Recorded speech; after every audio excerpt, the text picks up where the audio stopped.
Diversity is a necessity. And I repeat, diversity is a necessity. Monotony is not the way to go. It's boring. So when you have a diffused and diverse organization at the board level or at the management level, you bring different aspects into focus. I'm also very particular using the word focus, because before you get focus, you then have harmony. It's at the point of harmony that you get focus. So you bring the diversities in engaging with the aims and objectives of that organization, of that board, of that executive, the goals, etc., etc., the values that they stand, and they begin to understand from their various perspectives how these values can be translated into action that will showcase the organization. At that point in time, when you talk about showcasing an organization, you have gotten your focus right. And once you have gotten your focus right, it exemplifies the fact that this board, this executive management, this corporate institution is in harmony.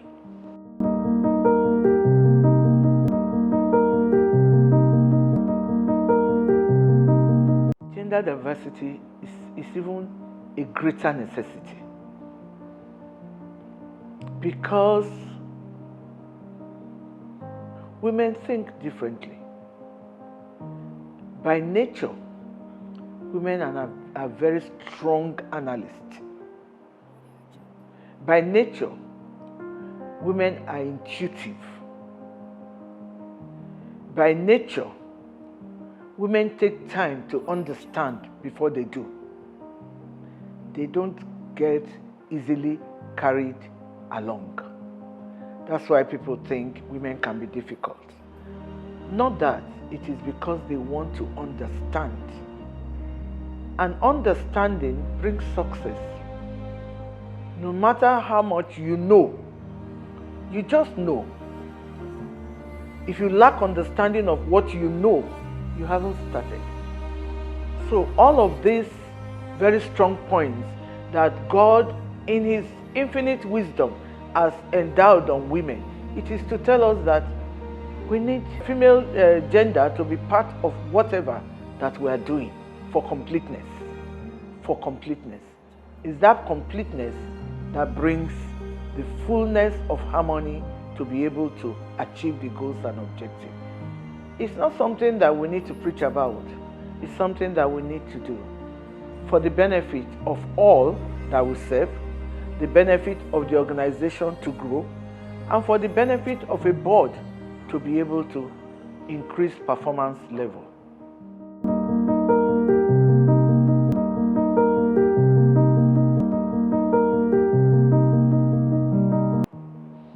Well, it is identifying women, identifying those who can, either by virtue of their performance, a track record, or by the virtue of their skills, or by virtue of their understanding of the prevailing circumstance in any organization. Mentoring, in my view, is an individual decision. To be mentored by somebody, to be a mentee of somebody, you have to have admired certain qualities in that person.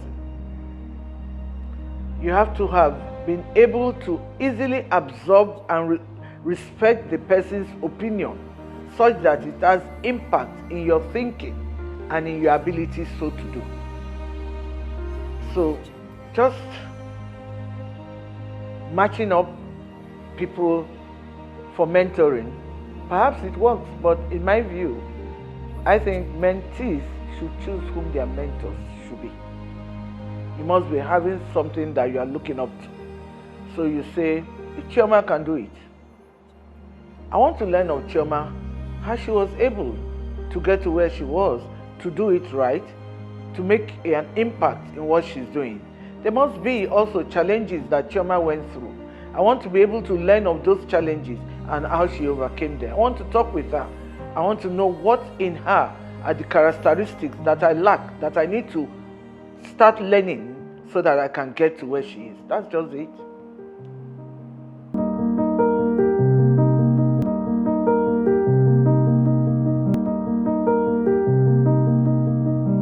Because I won't say that I'm the most qualified on my board when I became chair, because I am a pharmacist by training. My PhD is in pharmaceutical technology, an administrator, and there were other people in that area. But chairing a board is just first among equals. So what I would rather answer, the way I would answer the question is,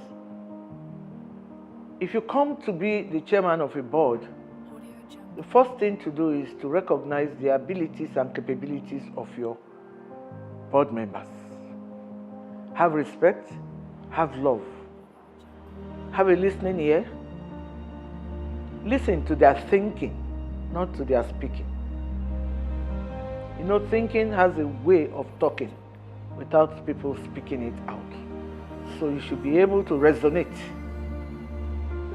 Maybe reading a document and you are chairing, and the person is just far away from you. He's already telling you his opinion about that document without you saying anything. But you resonate. And I say, Chairman, I can hear you loud and clear.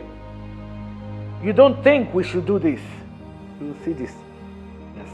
Because you have been able to connect. So connectivity is the issue. You need to be able to connect in any setting that you are in, whether it's board, executive, or a team of workers.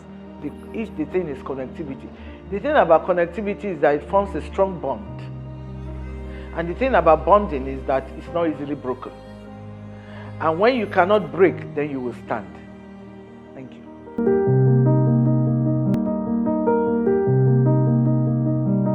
Well, I've chaired other boards apart from Access Bank, really. So when I speak in Access Bank board, because I came up some years as a director, we've come to know one another.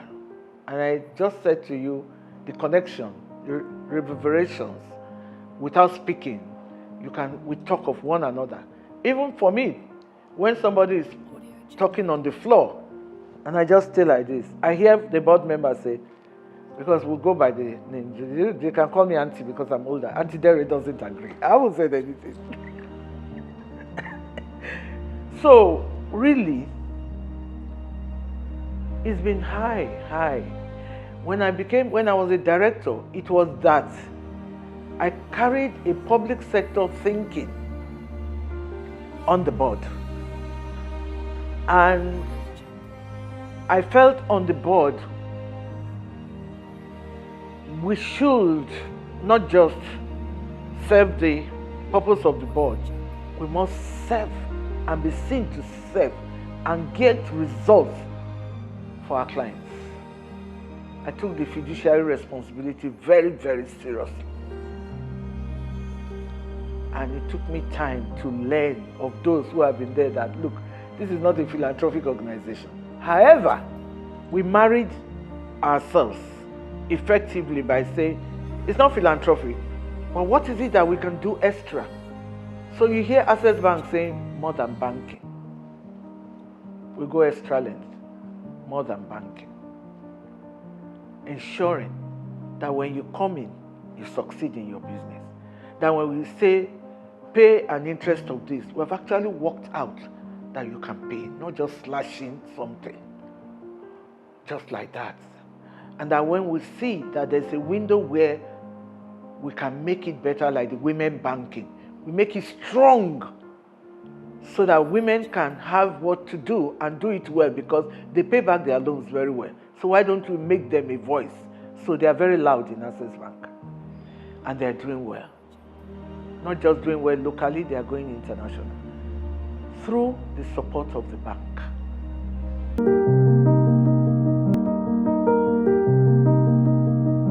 On other boards, and sometimes also on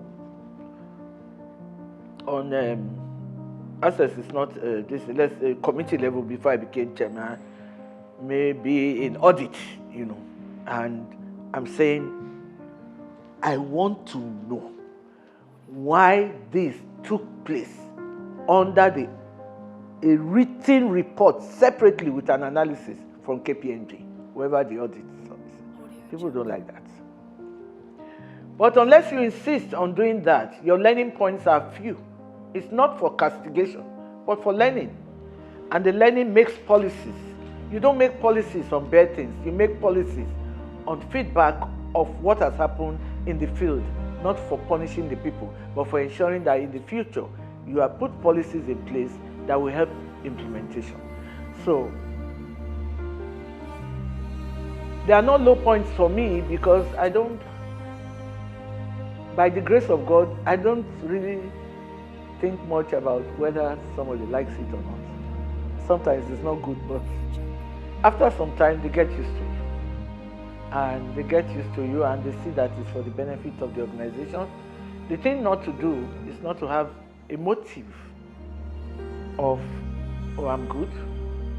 Oh, I want to make sure they deal with that person, and so on. Motives are the most important thing in carrying out anything that anyone is doing.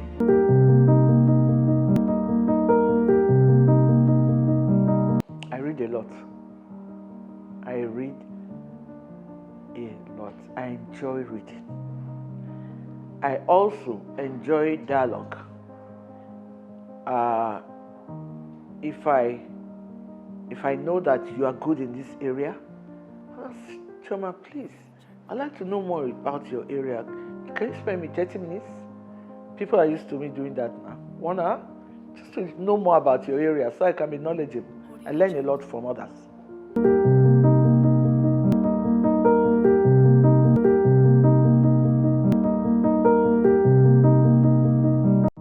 I have a company private policy file, 01, on the subject, and they're all very well laid out.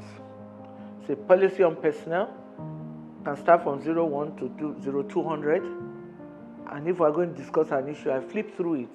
If it's not within the policy range, the first thing to raise is there's no policy that covers this issue. Therefore, we need to. That is governance. I also believe in M&E, monitoring and evaluation, not just of the individuals as most people do, but of the work, of the team and our work. So we need to do a peer review that is honest. So we do a peer review. And as chair, I will have to talk to members of the board where it is not and why. So that if there's a training issue that is needed for that board member, they will go on that training. So governance is policy, implementation plan, M&E, outcomes. And once your outcomes align with your goals and objectives, your governance is real. And everybody knows transparency covers from setting up the goals and objectives to your outcomes. Of course, the impact is what you see as, say, tier 1, tier 2, tier 3, or ITDs, or so, but definitely outcomes determine impact.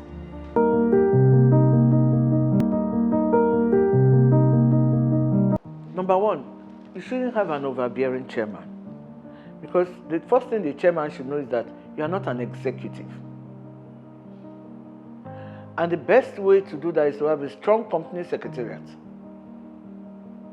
A strong company secretariat helps to make sure, because the company secretariat is responsible to the board. So it's to make sure that everything, channel of communication on issues that require various is passed through the company secretariat. However, that does not stop you having a relationship chat. If the CEO, you don't want to be an enemy of the CEO because you are chairman. Because at the end of the day, the CEO gets the best of whatever results comes out. So you should be able to find a sort of line, a thin line between you and the CEO that allows you to be able to discuss things in a friendly manner. Okay, Chioma, you are the CEO. I just found out on Stock Exchange reports this evening that the stocks of Access is this.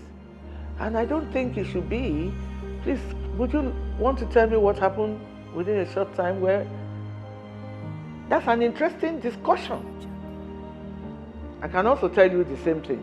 What's going on? Yes, that's not good. That's not what it should be. So, when a company secretariat is strong, when transparency rules the order of the day and there's good governance and integration on the board, and the chairman knows that it's not in the job every day. You cannot be coming a few times in a month or in a few months, and then you want to be able to do the executive. Then you are a bad manager. You are not doing your work. So a good CEO will always brief you. A good CEO will always give you an update if there's anything. And most CEOs will say, Chair, I'm traveling. They don't have to. I get embarrassed. I'm traveling. I'm here. I'm this. I'm this call of this. They don't have to. But something may come up and I'm called. I say, I don't know where the CEO is. So relationship.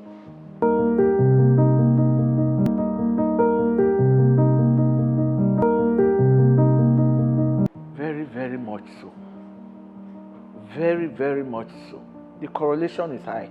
I'll put it at 0.9. I'll put the correlation factor at 0.9. If you don't have good governance, it's what is killing most industries. I'm telling you the truth. Shooting themselves in the feet by hiding some information, hiding this, hiding that. At the end of the day, who are you hiding it for? It will come out in the results. Because you can't go too far. If you're working with a few people, they are going to kill you. The same people will kill it. So we can hear the story over and over again. It's all over now. The stories of bad governance, hide this, only the if you want to do this, only Chairman, the MD will give. Okay, we'll see now. Something will happen and Chairman will do otherwise. So that's it. Or there will get it to be exposed. Good governance, whether at government, public sector, or private sector, there's no alternative for it. Good management of home brings peace and brings progress. Peace brings progress.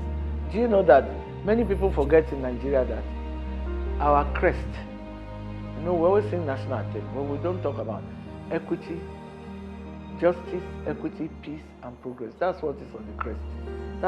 That's the height of good governance. Justice, equity, peace, progress. They follow one another. So if you have good governance, you must be just. You must be equitable. You must allow for peace to reign. And when it's there, there will be progress.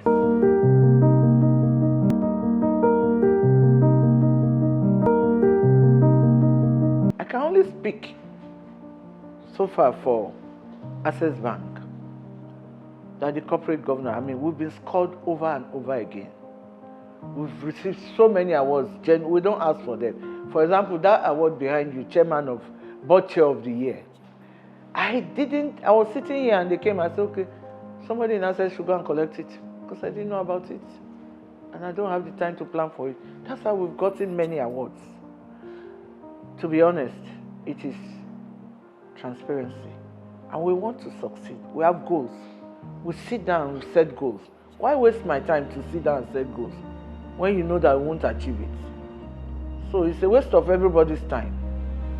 We set goals and then we now do the planning. We ask the executive to put a plan in place to achieve the goals and tell us as the board how you want us to help you to create enabling environment to achieve them. So it's transparency. Everybody on the board and in the executive of Access Bank knows what our goals are in the various sectors, subsectors, subunits across the world up to UK. We just opened a trade office in France too. It was part of our goal to do this year, and we've done it.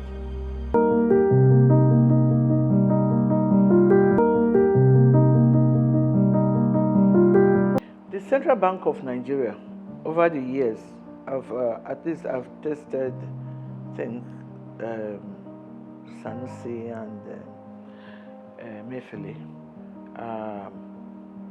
The regulation is tight.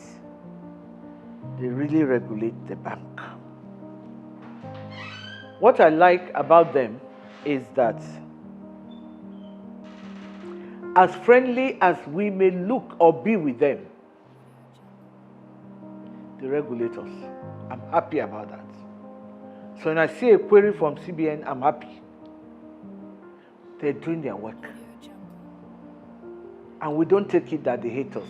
We take it that they are doing their work. Because we are quite friendly with them. But that's on a different note. Do the work. The work has no friend. They do their work. So, and they come all the time to check our books. I do interview with them several times in a year. And they don't give me the questions before time. They just tell me they have a load. When they have looked at audit, looked at everything, complaints and all, I will say to them, it can be 2-3 hours. Put me on the seat. so they're doing their work, yes.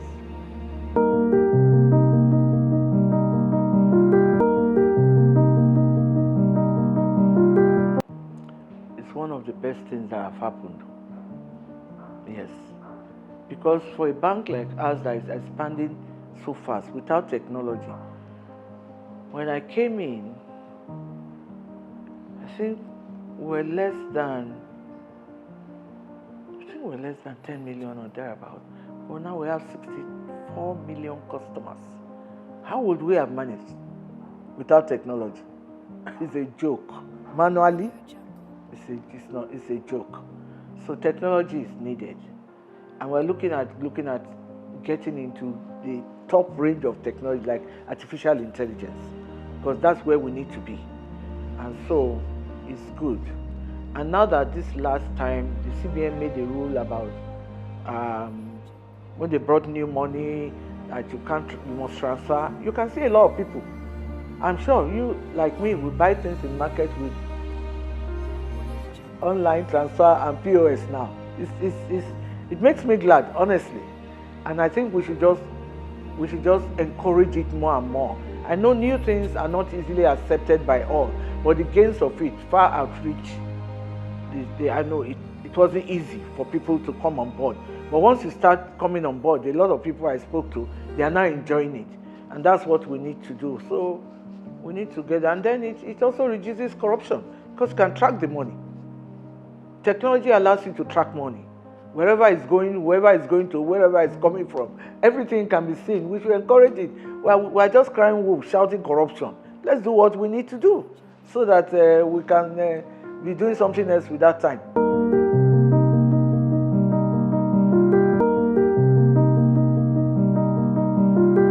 We saw it coming about 4 or 5 years ago, and we prepared for it. We like it. Let it come.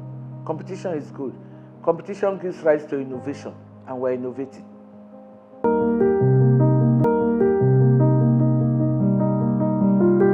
Keep on doing the best that you can. Don't be overambitious. Don't let wanting to be something. It's good to dream. But when you dream, make sure that you work towards it, not in a way that it becomes something that is an obsession. Because when obsession takes hold of you, you get it wrong. But when you take hold of your dream and work in line with the dream, you will get it right and you will get there. So stay focused on that dream. Don't be obsessed with the dream.